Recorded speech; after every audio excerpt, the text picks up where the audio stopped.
I don't suppose I need an introduction, and Wendy was taking too long to decide what story she was going to tell, so I decided to jump in, and I'm going to tell you my favorite story that happened on Neverland.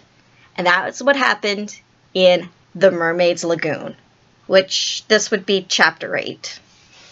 Anyway, but if you shut your eyes, and if you're one of the lucky ones, you may see at times a shapeless pool of lovely pale colors suspended in the darkness. And then, if you squeeze your eyes tighter, the pool will begin to take a shape. And the colors will become so vivid that with another squeeze, they might even go on fire. But just before they go on fire, you see the lagoon. It is the nearest you will ever get to Neverland for just one heavenly moment. And if there will be 2 moments, you might actually see the surf and hear the mermaids singing. Children often spent long summer days on the lagoon, swimming or floating most of the time, playing the mermaid games in the water, and so forth. You must not think from this that mermaids were then on friendly terms with them. On the contrary, it was among Wendy's lasting regrets that all the time she was on the island, she never had one civil word from them. When she stole softly to the edge of the lagoon, she might see them by the shore, especially on Marooners Rock, where they loved to bask, combing out their hair in a lazy way that seemed to irritate her. Or she might even swim, and on tiptoe, as it were, she would come within a yard of them. But the second they saw her, they dived and splashed her with their tails. Not by accident, but intentional. Well, they treated the boys the same way, except for me, of course, who chatted with them among Marooners Rock by the hour, and I would sometimes sit on their tails when they became too cheeky. On one instance, I even gave Wendy one of their combs. But the most haunting time at which to see them is at the turn of the moon, when they are going to utter strange wailing cries. But the lagoon is dangerous for mortals then. And until the evening of which I am about to tell you, Wendy had never seen the lagoon by moonlight. Less from fear, for of course I would always accompany her, but because she had the strict rule about everyone being in bed by 7. But she often at the lagoon, on sunny days after the rain, and when the mermaids come up in extraordinary numbers to play with their bubbles. The bubbles had many colors and made in rainbow water, and they were treated like balls, while they hit them gaily from one to the other with their tails, and they were trying to keep them in the rainbow until they burst. The goals are that at each end of the rainbow, and the keepers were only allowed to use their hands. Sometimes a dozen of these games will be going on in the lagoon at a time, so it was quite a pretty sight. But the moment the children tried to join in, they had to play by themselves, for the mermaids immediately disappeared. Nevertheless, I know they secretly watched the interlopers and were not above taking an idea from them. Like, for John, introduced a new way of hitting the bubble, with his head instead of his hand, and then the mermaids adopted it. This was the one mark that John had left on the Neverland. It must also have been rather pretty to see the children resting on the rock for half an hour after their midday meal. Wendy insisted on their doing this, and it had been a real rest, even though the meal was make-believe. So we lay there in the sun, and our bodies glistened in while she sat beside us and looked important. Well, on one such day, we were all on Marooners Rock, and the rock was not much larger than our great bed. But of course, we all knew how to take up not too much space. And soon we were dozing, or at least lying with our eyes shut, and pinching occasionally when we thought Wendy wasn't looking. But she was busy stitching. So, while she stitched, a change came to the lagoon, and little shivers ran over it. and the sun went away, and the shadow stole across the water, turning it cold. And Wendy could no longer see to thread her needle. And when she looked up, the lagoon had always been such a laughing place, now seemed formidable and very unfriendly. It was not, she knew, that night had come, but something as dark as night was coming. Worse than that. It had not come, but it still sent a shiver through the sea to say that it was on its way. What was it? Well, there crowded upon her all the stories that had been told of Marooner's Rock, the so-called because evil captains would put sailors on it and leave them there to drown. They drown when the tide rises, and then it's submerged. Well, of course, she should have woken the children at once, not merely because of the unknown that was stalking around them, but because it was no longer good for them to be sleep on a rock that's grown chilly. But she was a young mother, and she didn't know this yet. She thought you must simply stick to your rule about half an hour after the midday meal. So, although fear was upon her, and she longed to hear male voices, she would not awaken us, even when she heard the sound of muffled oars. Though her heart was in her mouth, she did not wake us up. She stood over us to let us have their sleep. Was it not brave of Wendy? Well, for the boys, there was one among them who could sniff danger even in their sleep. So I sprang up, as wide awake as once as a dog, and with a warning cry, I woke up the others. Then I stood, motionless, with one hand to my ear. "Pirates!" I cried. The others came closer to me, and a strange smile was playing about my face. Wendy saw it and shuddered. While that smile is on my face, no one dare address me. All they could do was stand ready to obey, and the order came sharp and incisive. "Dive!" There was a gleam of legs, and instantly the lagoon seemed deserted. Marooner's Rock stood alone in the forbidding waters, as if it were itself marooned. The boat drew nearer.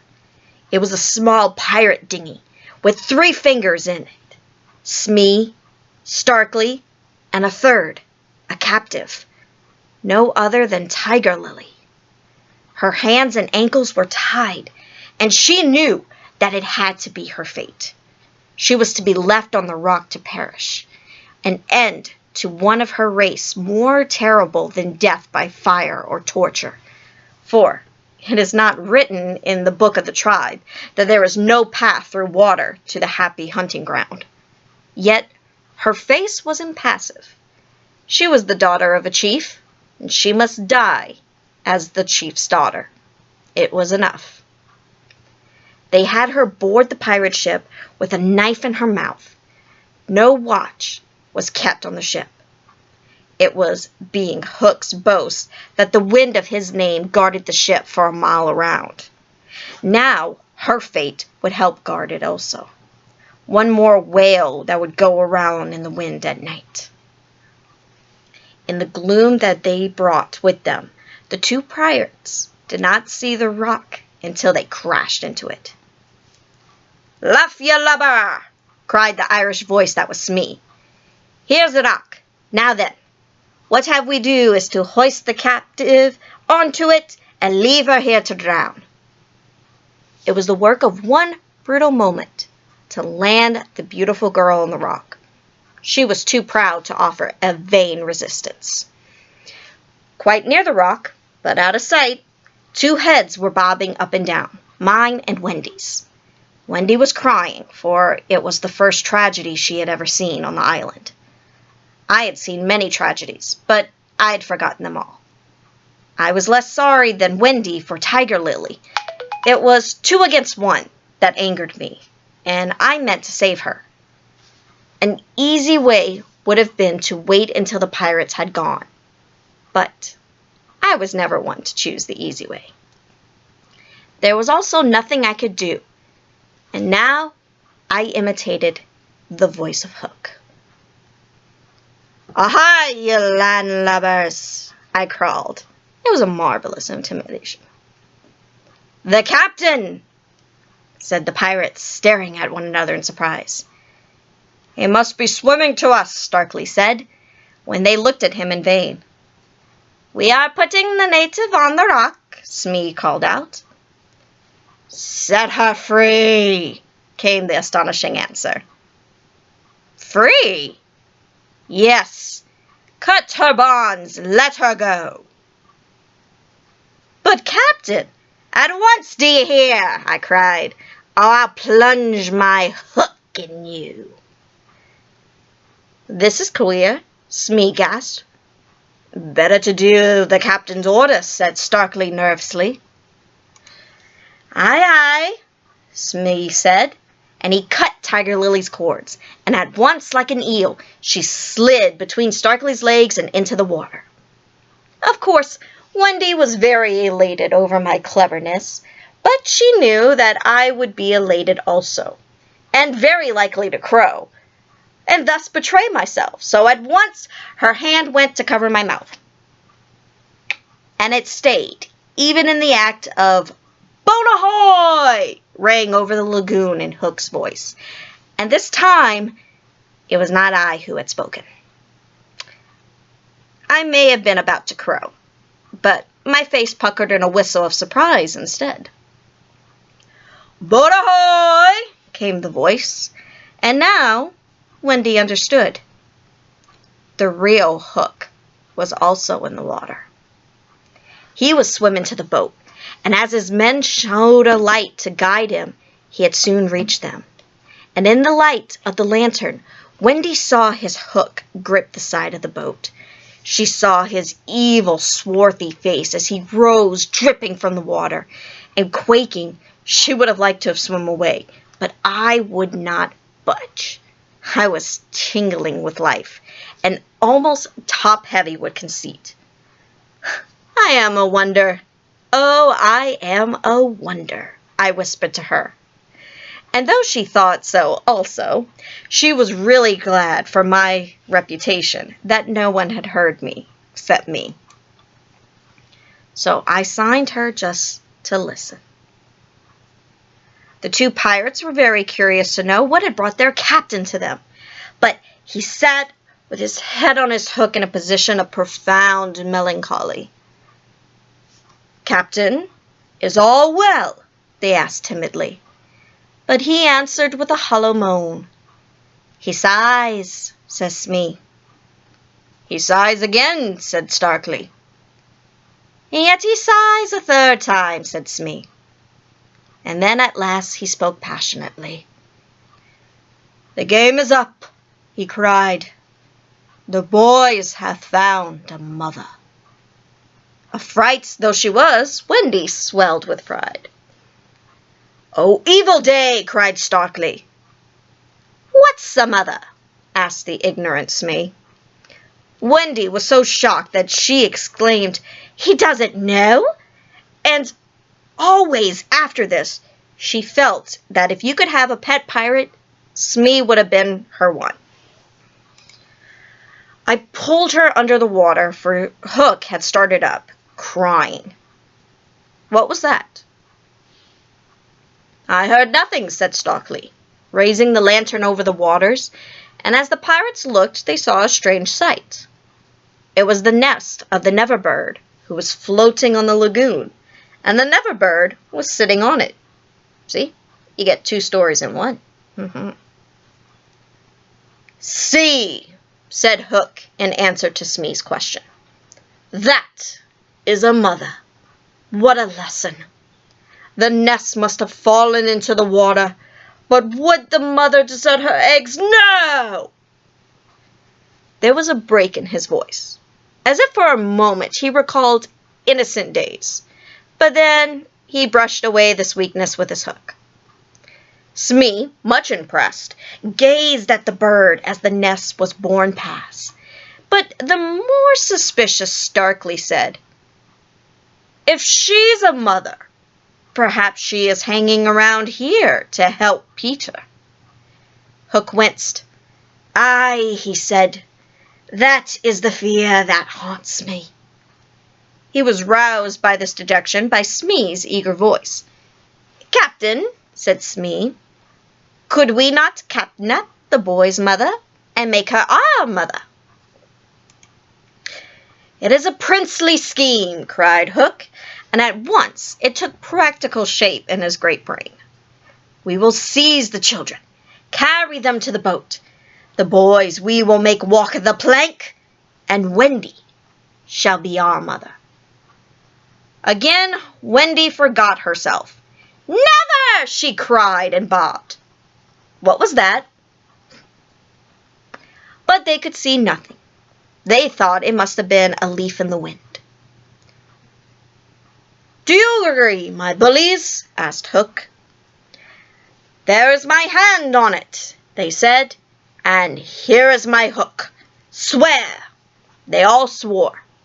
By this time, they were on the rock, when suddenly Hook remembered Tiger Lily.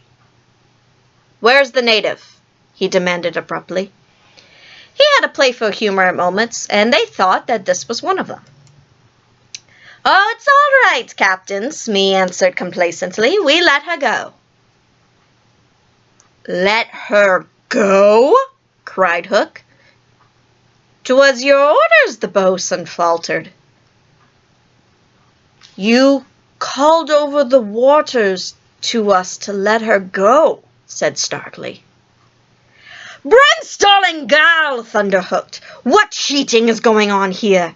His face was gone black with rage, but he saw that they believed their words, and he was startled. Lads, he said, shaking a little, I gave order. It is a passing queer, Smee said, and they all fidgeted uncomfortably. Hook raised his voice, but there was still a quiver in it. Spirits that haunt this dark lagoon tonight. Dost thou hear me? Of course, I should have kept quiet, but of course I couldn't. I immediately answered in Hook's voice. Odds, bobs, hammers, and tongs, I hear you. In that supreme moment, Hook did not blanch, even at the gills, but Smee and Startley clung to each other with terror. Who are you, stranger? Speak, Hook demanded. I am James Hook, captain of the Jolly Roger. You are not! You are not! Hook cried hoarsely. Brimstalling gal! Say that again, and I'll cast anchor in you. Hook tried a more ingratiating manner. If you are Hook, he said almost humbly, tell me, who am I? A codfish. Only a codfish. A codfish, Hook echoed blankly. And it was then, but not till then, that his proud spirit broke, and he saw his men draw back away from him. Have we been captained by this time by a codfish? They muttered. It is lowering to our pride. They were his dogs, snapping at him, but tragic figure though he had become, he scarcely heeded them. Against such fearful evidence, it was not their belief in him that he needed, it was his own. He felt his ego slipping from him. Don't desert me, my bullies, he whispered hoarsely to it.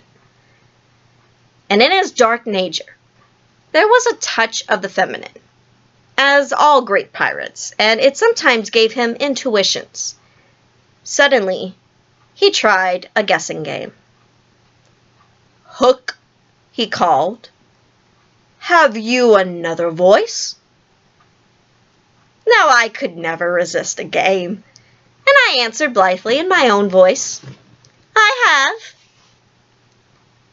And another name? Aye. Vegetable? Asked Hook. No. Mineral? No. Animal? Yes. Man? No! This answer rung out scornfully. Boy? Yes. Ordinary boy? No. Wonderful boy. To Wendy's pain, the answer rang out this time was yes. Are you in England? No. Are you here? Yes. Hook was completely puzzled. You ask him some questions, he said to the others, wiping his damp brow. Smee reflected. I can't think of a thing, he said regrettably. Can't guess? Can't guess, I crowed. Do you give it up? Of course, in my pride, I was carrying the game too far, and the miscreants saw their chance. Yes, yes, they answered eagerly. Well then, I cried, I am Peter Pan. And in that moment, Hook was himself again, and Smee and Starkly were his faithful henchmen. Now we have him, Hook shouted. Into the water, Smee! Starkly, mind the boat! Take him dead or alive! He leapt as he spoke, and simultaneously, so did I. Are you ready, boys? Aye, aye! From various parts of the lagoon. Then lam into the pirates! Yeah! The fight was short and sharp.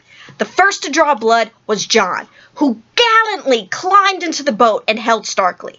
There was a fierce struggle, in which the cutlass was torn from the pirate's grasp. He wriggled overboard, and John leapt after him. The dinghy almost drifted away. There and there, a head bobbed in the water, and there was a flash of steel, followed by a cry or a whoop, and in the confusion, some struck at their own side. The corkscrew of Smee got Toodles in the fourth rib, but he himself was nicked in turn by Curly. Farther from the rock, Starkey was pressing slightly, and the twins hard. And where was I this time? I was seeking bigger game. The others were all brave boys. They must not be blamed for backing from a pirate captain. His iron claw made a circle of dead water around him, from which they fled like frightened fishes. But there was one who did not fear him, one who was prepared to enter that circle. Strangely, it was not in the water that we met. Hook rose to the rock to breathe, and at that moment I scaled on the opposite side. The rock was slippery as a ball, and we had to crawl rather than climb. Neither knew that the other was coming, each feeling a grip until it was met for the other's arm. And in surprise, we raised our heads, our face almost touching, and so we met. Some of the greatest heroes have confessed that just before they fell into combat, they had a sinking feeling in their stomach. But I had no sinking. I only had one feeling, gladness, and I gashed my pretty teeth in joy. Quick as thought, I snatched a knife from Hook's belt and was about to drive it home when I saw that I was higher up on the rock than my foe.